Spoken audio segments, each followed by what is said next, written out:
GB, alas 12:40. An oras hatod sa Indokang. Para malakas ang immune system, magtiwala sa Pro. Immune Pro. San Miguel Pale Pilsen. Sarap laging kasama. Buong-buo ang sarap ng Pasko with Knorr Broth Cubes. Bili na! Enervon Z Plus. All new best ever Enervon. Enervon Z Plus. Ang pinakabagong Sir Fabcon. Fresh and Bloom. Para blooming bango pa rin ang damit kahit pawis. Mga tugang, iskaramusa na sa DCGB! Iskaramusa na sa DCGB! Escaramuza, istorya sa kakanan, mano-mano sana. Marina, entra na sa Escaramuza.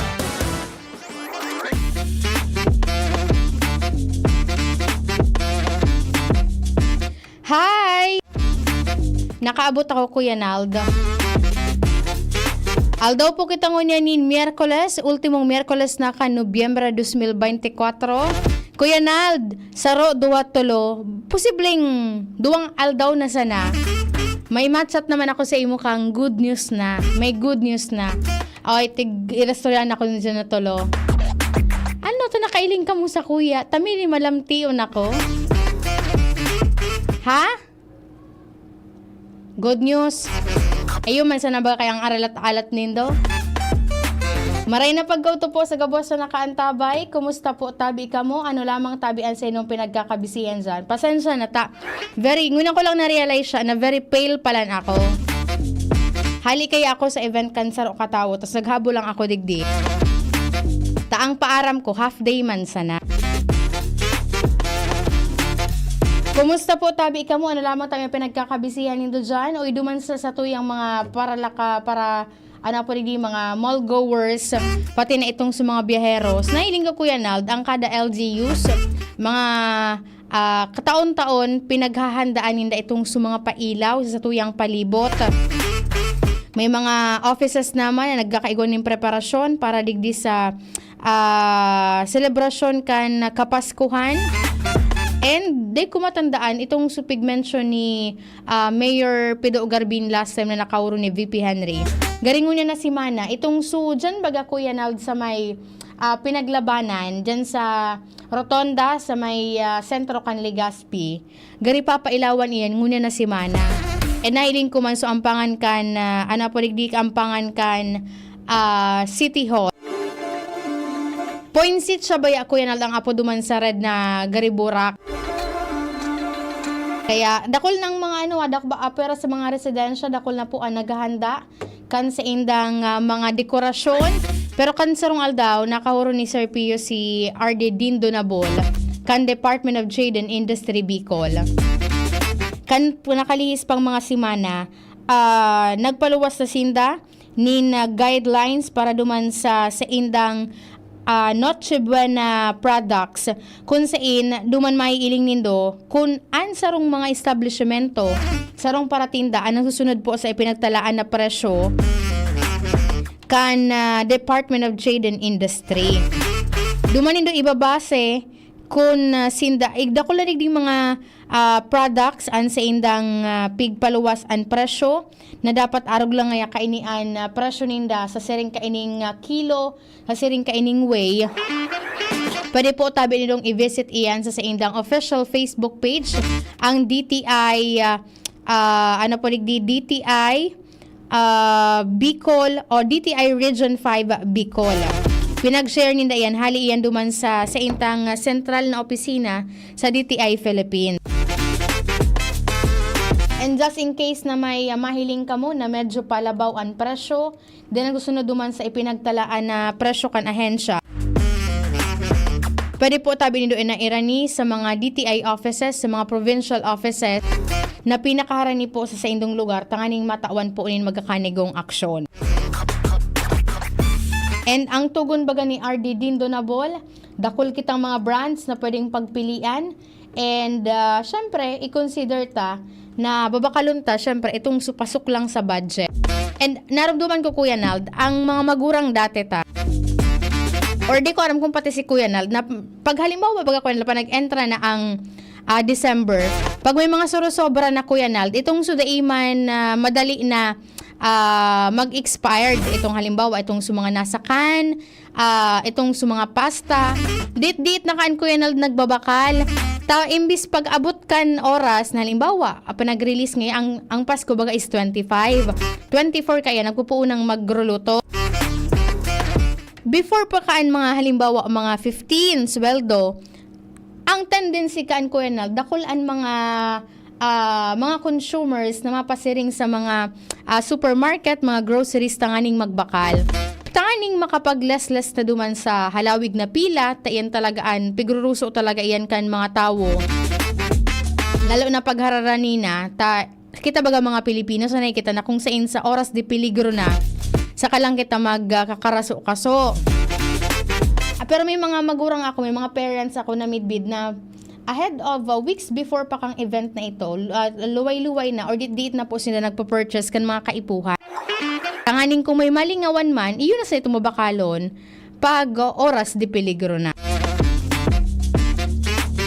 Kaya i-monitor nindo, lalo na ngunyan may mga probinsya po kita na nagdeklarar ni state of calamity dahil nga ni po sa epekto kan mga nakalihis na bagyo. Ang probinsya kan Albay, Camarines Sur, Camarines Norte, Sorsogon, Catanduanes, and then may deko marumduman sa duwang munisipyo dyan sa probinsya kan Masbate na nagdeklarar ni state of calamity. So ibig sabihin may price freeze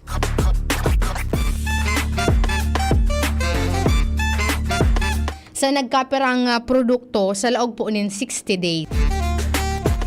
Pero kanakalihis bagang aldaw, tig-assure man ni RD Dean Donable na may supesyenteng supply and inventory, lalo na po dyan sa probinsya kan Catanduanes na grabe pong tinamaan, grabe po so distroso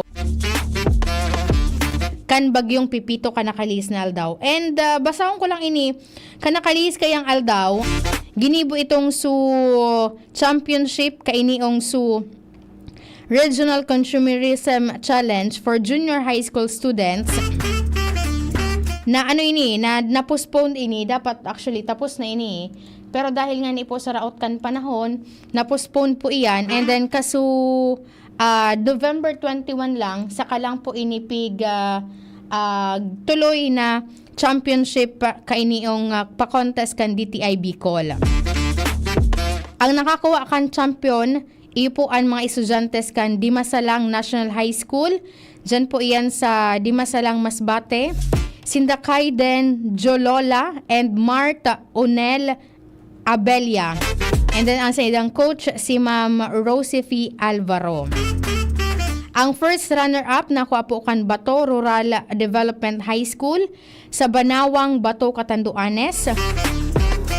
And then ang second runner-up, iupuan na representante kan probinsya kan Camarines Sur, partikular na ang Baaw National High School sa Baaw, Camarines Sur. And of course, ngunyan man na pagkaaldaw, bubuksan po itong event man kan Department of Trade and Industry Albay. Itong dyan sa Metro Manila, ining Albay Trade Fair.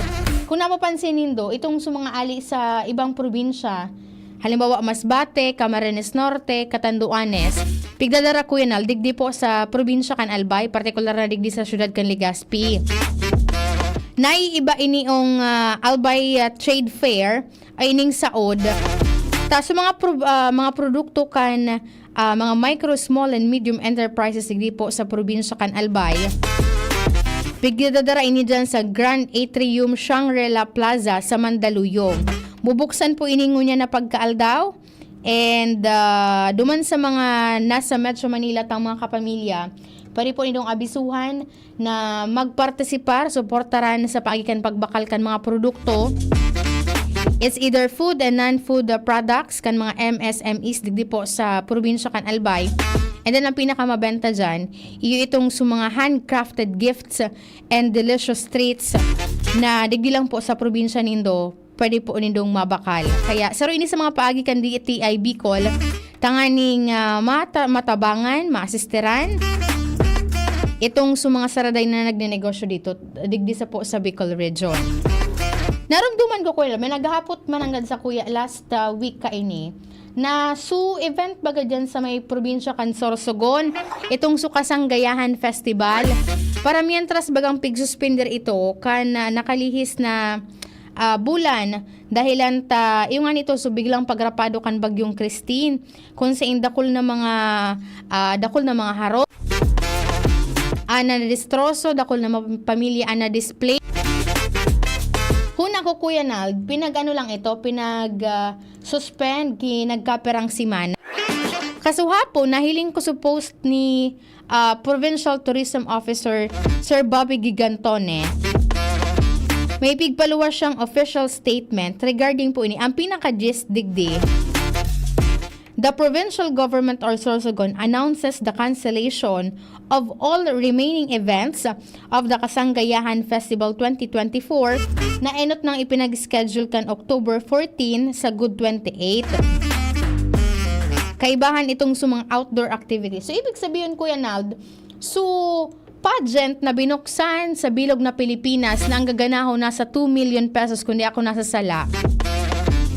Kansilado naman tabi ito. But dakol ng mga pre-pageant events ang giniribo duman. And then talagang mga bigate na mga konteserang mga babaeng magagayon ang mga nag-i-rentra duman. Makamundo lang cancel na ninda ito. Ang pinaka-reason da kaya kaini ipuan Provincial Disaster Risk Reduction Management Office po kan Sorsogon pinag-rekomendar na punduho na po ang siling na activity muna bilang pagkonsiderar man sa naging danyos kan Tropical Cyclone Christine and Pipito. Sayang man kuya Nald kang activities na ini. Pero syempre nga dapat maging i-consider taman sa pangimati kan ibang mga grabing na distroso, grabing na afektaran. Isipon mo na lang Kuya Nald kung tigdagos ining activity na ini instead na posible budget na gagamitan digdi. Pwedeng itabang naman sa mga nadistroso kan uminaging bagyo. Iyan po ang official statement. Hali po yan sa opisina kan Governor, si Governor Edwin Buboy Hamora. Ipinaluwas iyan kasuhapon, basaro digdi sa post ni Sir Bobby Gigantone, ang Provincial Tourism Officer po dyan sa nasabing probinsya.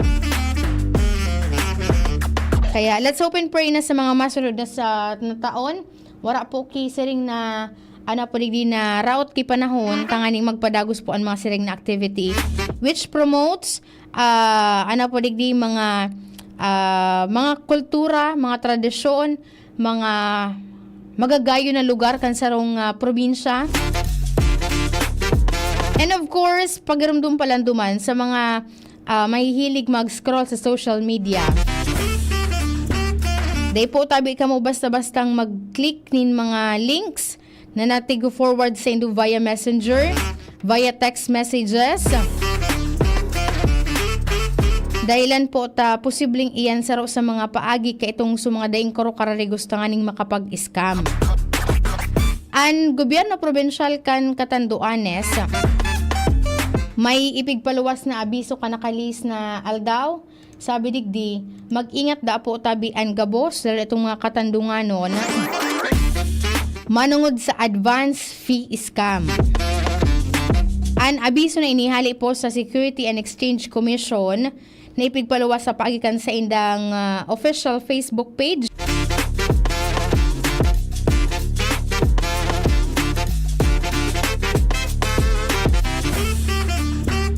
Ang halimbawa ka ni Kuya Nald, halimbawa ikatig-text ka, baka naman inibago sa kadaklan halimbawa nga tig-text ka na ika ngayon ng gana kisiring ka ining amount. Sabi digdi, habang dumarami ang nairehistrong kaso ng scamming, nanawagan ang SEC sa publiko na mag-ingat sa mga kumpanyang humihingi ng advance fee o deposito sa pagproseso ng loan. Ito ay advance fee scam ng mga nagpapanggap na rehistradong lending company. Pakatandaan, ang mga lehitimong kumpanya ay hindi humihingi ng paunang bayad para sa processing charges dahil sa maaari nila itong ikaltas sa loan ng borrower. Duman baga sa mga mahihilig Kuya Nald mag-loan sa mga lending, isipon po nindo na ang mga lehitimo da po na mga nagpapautang, anday po tabi naghahagad din advance na bayad dahil namati ko Kuya Nald duman sa mga naglo-loan sa muya. Pag halimbawa nga 10,000 ang ilo-loan mo. Tapos, ang mga kaabot kan sa imo Kuya Nald, mga nasa 950 or 900 na lang. Taso, na less duman, iyo nga ito ang tigaapod na na borrowers pagproseso ng loan o advance bako ini ang paunang bayad. Itong processing charges. Kaya just in case po na may nag-o-offer sa indo, i-check po nindo or makipagkomunikar ka mo sa www.sec.gov.ph tanganing masiguro nindo na ito po ang rehistrado sa SEC, ining Security and Exchange Commission. Duman sa naghahanap nin opisina, niyaon ini dyan sa ampangan kan St. Agnes Academy. Dyan lang harani sa Land Bank. Pwede po kamo dyan mag-inquire, tanganing just in case may duda kamo Kuya Nald. Mas maray nang mag-check kaysa mabiktima po kamo ninda kulang kantidad. Ano pa man Kuya Nald, pwede na kita mag-surusiri vlogan nguna na pagkaudto. Ang sa kuyang kapartner po sa Radio Technical, si Kuya Ronald Baldo. Sa IT niya po dyan si Kuya Nald Manggiraray. Sa sa social media, niya dyan si MJ. Sa production niya dyan si Shara Mayleron. Ako po ang silong nakaibahan nguna na pagkaudto. Ako po si Angel Mostaza. Bye-bye. Kung ikaw ay edad 50 pataas katulad ko, may mataas na ang risk ng panlalabo ng paningin. Mas challenging ang pang-araw-araw na gawain tulad ng pagbabasa, pagsusulat, at pagmamaneho. Ang Optin ay may lutin na maaari makatulong sa kalusugan ng mata, nilalabanan ng epekto ng glaucoma, macular degeneration at katarata. Kitang-kita ang kalusugan. Mabibili ang Optin sa mga pangunahing butika nationwide. Mahalagang paalala, ang Optin ay hindi gamot at hindi dapat gamitin panggamot sa anumang uri ng sakit.